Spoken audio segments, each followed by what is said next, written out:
Seigneur, nous avons entendu et nous croyons ce que dit ta parole de ce Seigneur Jésus qui vient, de ce roi d'éternité en éternité, qui vient nous secourir pour nous sauver et que nous soyons membres de son royaume, de ton royaume, et que comme membres de ton royaume, nous puissions vivre d'éternité en éternité aussi. Ce qui lui était réservé, il nous l'a donné. Seigneur, accompagne-nous dans cette méditation, que ce moment que l'on va partager soit béni par ton Saint-Esprit, qu'il nous guide et qu'il nous montre ce que tu veux nous révéler et que la foi soit ton œuvre dans chacun de nos cœurs. En Jésus, nous prions. Amen. Veuillez vous asseoir.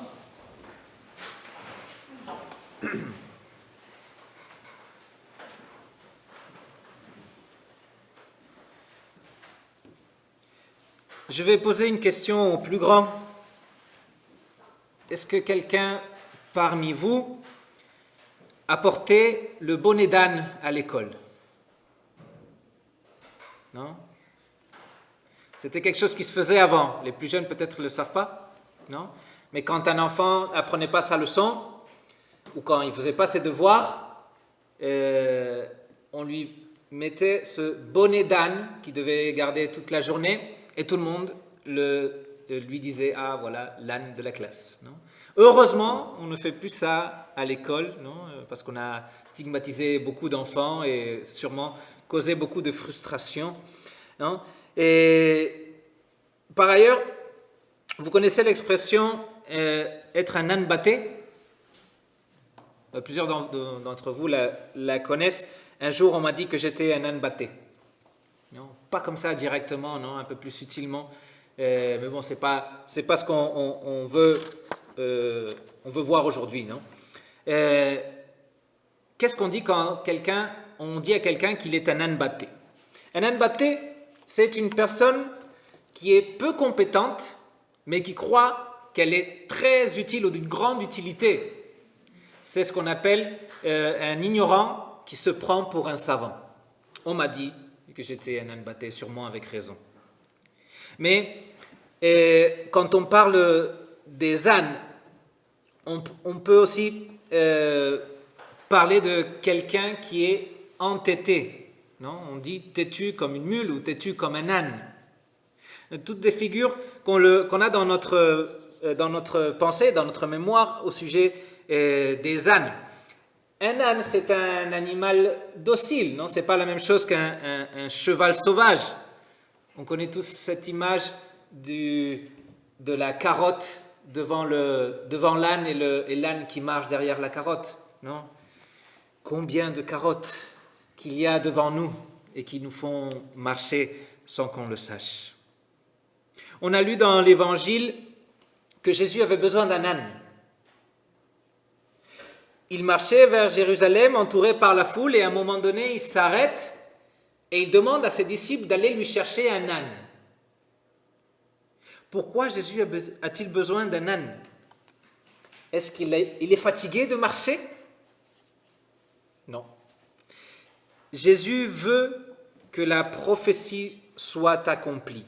Jésus veut que s'accomplissent les promesses de Dieu, du roi qui entre à Jérusalem en montant sur un âne. Non, on l'a entendu. Je relis ce que disait le prophète. Dites à la fille de Sion, voici que ton roi vient à toi, plein de douceur et monté sur une ânesse, sur un ânon, le petit d'une bête de somme. Jésus a besoin d'un âne pour accomplir ses objectifs. Si Jésus ne trouvait pas un âne, et s'il rentrait en marchant à Jérusalem, ça aurait changé quelque chose à notre salut? Je pense que non.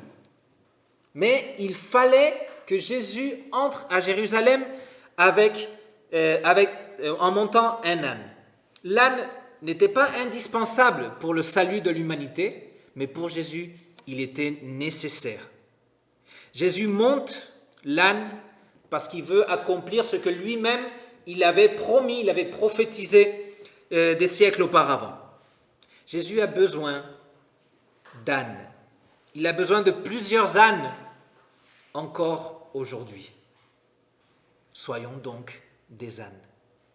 Pas des ânes battés, pas des têtus, mais des ânes pour Jésus. Jésus en a besoin et nous, on va vouloir être des ânes pour lui. Jésus n'a pas envoyé ses disciples à chercher un étalon indomptable, un étalon puissant, un étalon sauvage. Jésus les a envoyés chercher un âne doux pour le monter. Non? Et en entrant à Jérusalem, en montant un âne, cela voulait dire qu'il venait en paix. Il ne venait pas pour conquérir la ville avec son armée. Jésus entrait à Jérusalem pour faire la paix entre Dieu et les êtres humains. Jésus entrait à Jérusalem pour établir une nouvelle alliance de réconciliation entre Dieu et l'humanité, une alliance de pardon. Jésus voulait entrer à Jérusalem en montant un âne. C'est pourquoi il envoie ses disciples pour lui en chercher un, mais pas n'importe quel âne non plus. Il ne leur a pas demandé d'aller lui chercher un âne quelconque. Il leur a indiqué un village et spécifiquement un endroit où ils trouveraient un âne attaché, et il leur a indiqué que c'était cet âne-là en particulier que lui, il voulait qu'il leur amène. Qu'est-ce qu'il avait, cet âne de particulier?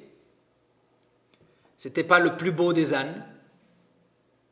C'était pas le plus fort des ânes. Il n'était pas parfait comme âne. Ce n'était pas un âne plus saint que les autres.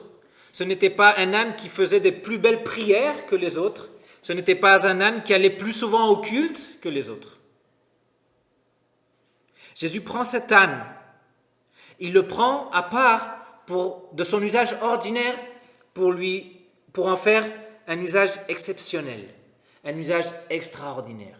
Jésus ne va pas faire de miracle avec cet âne, mais cet âne va faire quelque chose d'exceptionnel, quelque chose qu'aucun autre âne n'a fait auparavant, ni qui fera après lui.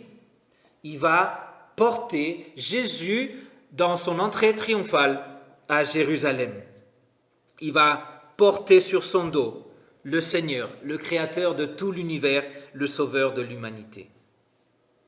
L'âne n'a pas cherché Jésus. L'âne ne s'est pas présenté devant notre Seigneur pour s'offrir comme monture en lui disant « Hé Jésus, me voilà, monte sur moi s'il te plaît ». Non, c'est Jésus qui est allé chercher l'âne.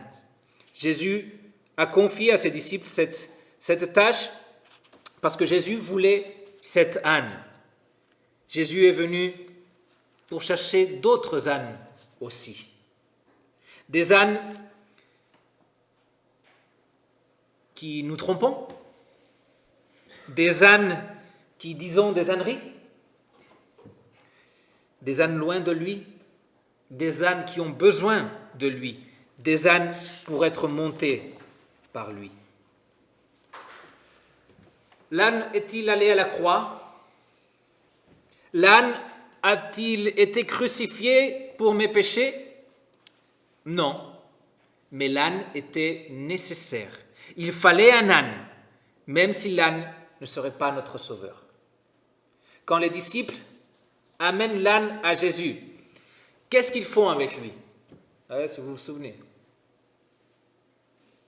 Qu'est-ce qu'ils font avec l'âne? Les habits, les bagues. Voilà, non? Ils mettent leurs vêtements sur l'âne, ils préparent l'âne pour être monté, ils embellissent cet âne pour qu'il porte Jésus à Jérusalem. Puis Jésus monte sur l'âne. La plupart des gens dans la foule étendaient aussi leurs vêtements, non, par terre sur le chemin. D'autres coupaient des branches de palmiers ou d'arbres et ils recouvraient la route. Ce qu'ils avaient à portée de main, ce qu'ils trouvaient autour d'eux, ils utilisaient pour marquer le chemin. Le chemin que l'âne prendra en portant Jésus sur son dos. L'âne se sentait peut-être comme un roi en voyant tout ça autour de lui. Mais c'était pour l'âne? Bien sûr que non. Tout cela est pour Jésus. Jésus est notre ornement. Jésus-Christ est notre beauté. Nous avons été revêtus de Jésus-Christ et cet âne que je suis a été lavé de tous ses péchés.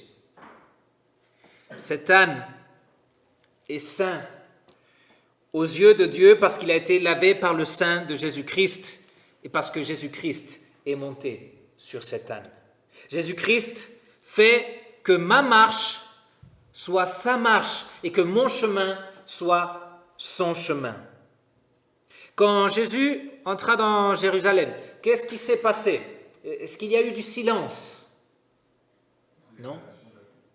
C'était une explosion de joie. La foule scandait son nom. La foule acclamait le roi venu, le fils de David, l'héritier du trône d'Israël. La foule chantait la louange de Dieu parce que ce Dieu était en train de leur envoyer un libérateur. Tout cela, c'était pour l'âne? Non, encore une fois, c'était pour Jésus. Mais l'âne, il était là. Imaginez-vous à sa place. Vous entrez dans la ville et tout le monde autour de vous chante de joie. Tout le monde loue le Seigneur quand vous êtes en train de passer devant eux. L'âne pouvait-il croire que toute cette agitation se produisait à cause de lui? Non.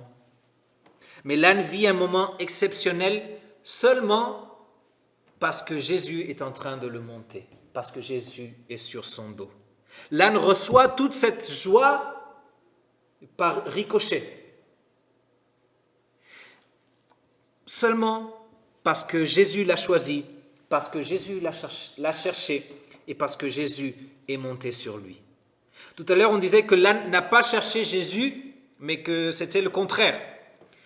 Alors maintenant, je pose la question. L'âne a-t-il choisi le chemin à parcourir? Non plus. L'âne a été conduit sur son chemin vers Jérusalem. Jésus a conduit cet âne et lui a fait vivre un moment exceptionnel.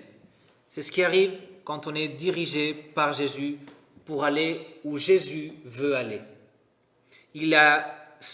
Cet âne a été dirigé pour que les desseins de Dieu s'accomplissent. Jésus dirige ses ânes vers là où il veut y aller, vers où il veut que ses ânes aillent, vers où il veut que ses ânes soient. Jésus a amené cet âne à Châtenay-Malabry pour qu'il soit utile comme un âne ou comme un pasteur.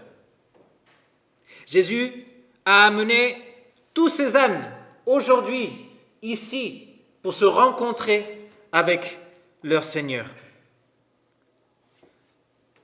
Ce n'est pas très agréable qu'on nous appelle âne, non?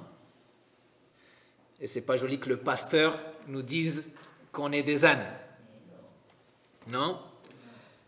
Mais regardez combien on se ressemble à cet âne. Aucun de nous est allé chercher Jésus. C'est Jésus qui est venu pour nous. C'est Jésus qui est venu nous chercher. Ou à l'endroit précis où nous étions, là où on était attachés à un poteau, attachés à notre péché. Et c'est là justement que Jésus est venu nous chercher. Il nous a délivrés par sa passion et sa mort sur la croix. Nous ne sommes pas indispensables pour Jésus. Nous ne sommes pas indispensables pour son œuvre et pour le salut de toute l'humanité. Ça ne dépend pas de nous, mais Jésus a besoin de nous.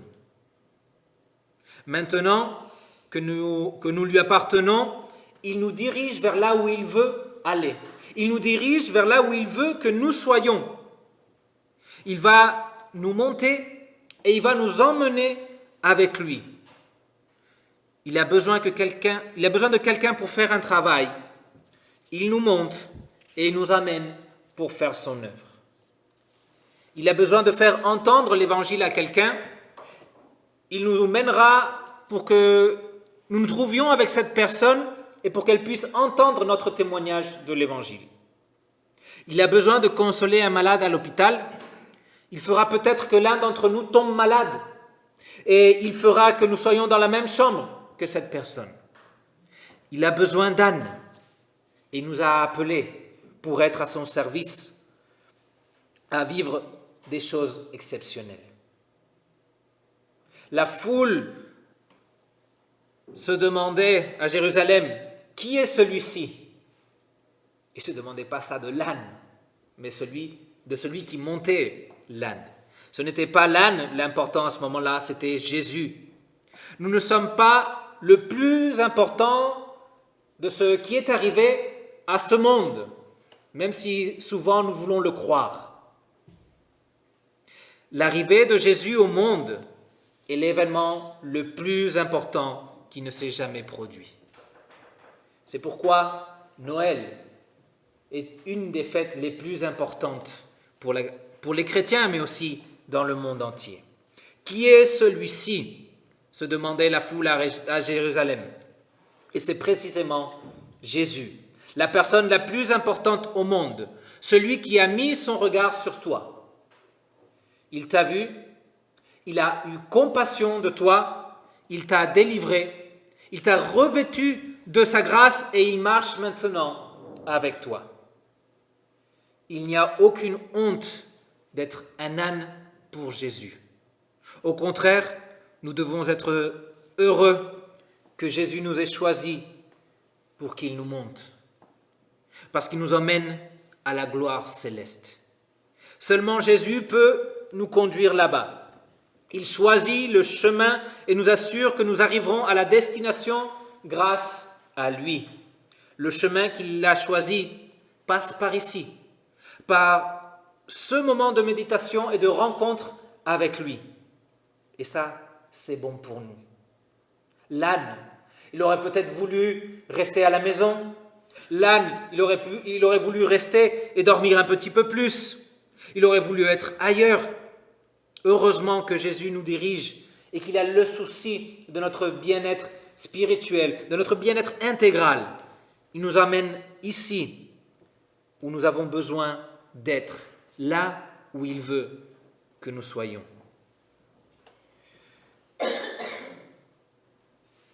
De la même façon qu'on n'aime pas qu'on nous traite d'âne, qu'on nous dise qu'on est un âne, et on n'aime pas non plus cette idée d'être monté. Non, on voudrait être complètement libre, sans que quelqu'un nous dirige, libre pour faire ce que l'on veut. Mais j'ai une mauvaise nouvelle pour ceux qui ont envie d'être complètement libres. Nous sommes des ânes. Et si ce n'est pas Jésus qui nous monte, ce sera quelqu'un d'autre. Dans le livre de la volonté déterminée, Luther fait cette allusion. Il ne parle pas d'un âne, mais d'un cheval. Mais c'est la même chose. Si ce n'est pas Christ, celui qui nous monte, c'est le diable qui le fait. Alors, si ce n'est pas Jésus, le Sauveur, qui s'est donné sur la croix pour moi, celui qui me monte, ce sera l'ennemi qui me montera, celui qui veut tout détruire. Ce sera celui-ci qui choisira les chemins pour nous, les endroits ou les circonstances de notre vie. Et il a déjà choisi l'endroit où il veut nous emmener pour l'éternité, l'enfer. Si je n'appartiens pas à Jésus, j'appartiens à l'ennemi.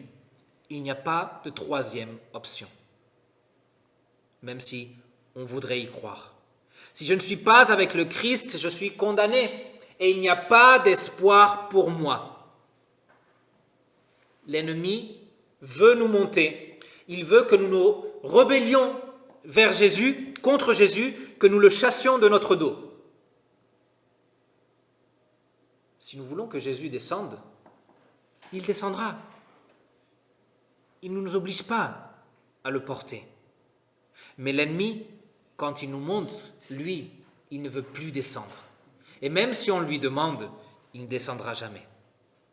Jésus nous a libérés de cet ennemi. Il nous a libérés du destin de mort auquel ce dernier voulait nous emmener. Jésus nous a mis en liberté et il nous monte pour nous mener à la gloire éternelle. Et il nous monte pour que nous puissions vivre ces moments exceptionnels qui lui sont réservés à lui. À lui appartient la gloire, mais comme il est monté sur un âne, l'âne aussi va rentrer dans la gloire. Et nous entrerons dans cette gloire avec notre Seigneur Jésus-Christ. Il nous monte pour que nous puissions rentrer dans la nouvelle Jérusalem, là où il est roi. Il nous montre pour que nous puissions être là où il est et où il sera pour l'éternité. Il nous montre pour que nous puissions vivre cette paix qu'il est venu apporter à l'humanité. Jésus n'est pas lourd à porter. J'ai besoin qu'il monte sur moi pour vivre une vie exceptionnelle, une vie bénie, une vie pleine de joie, une vie d'allégresse. J'ai besoin qu'il me monte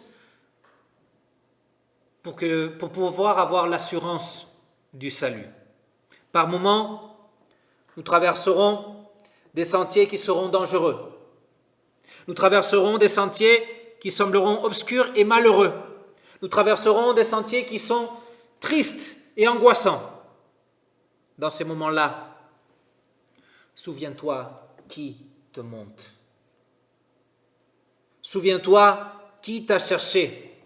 Souviens-toi qui s'est donné pour te délivrer.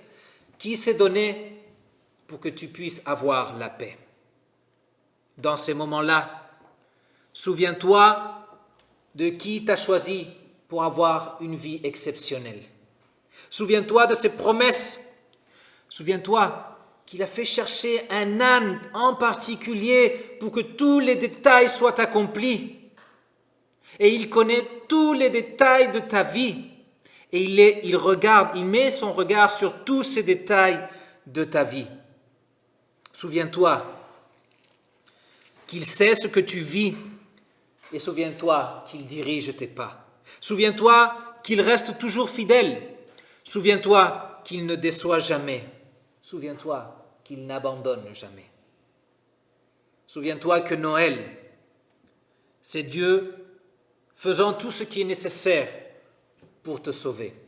Et en ce temps de l'Avent, nous réfléchirons à ce Dieu qui vient vers nous pour nous sauver. Tu es bien plus qu'un âne pour lui. Tu es l'objet de son amour. Tu es ce qu'il a voulu sauver.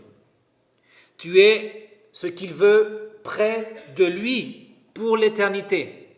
Pour toi, il a tout donné. Pour toi, il a souffert sur la croix. Pour toi, il a offert sa vie. Pour toi, il a répandu son sang.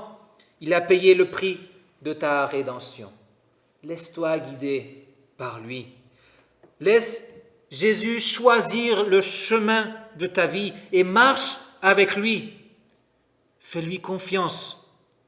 Tu lui appartiens et tu connais déjà l'endroit où il veut t'emmener pour l'éternité, à sa gloire. La paix de Dieu, qui surpasse toute intelligence, garde vos cœurs et vos pensées en Jésus-Christ, celui qui partage avec vous cette vie exceptionnelle qui lui était réservée seulement à lui. Amen.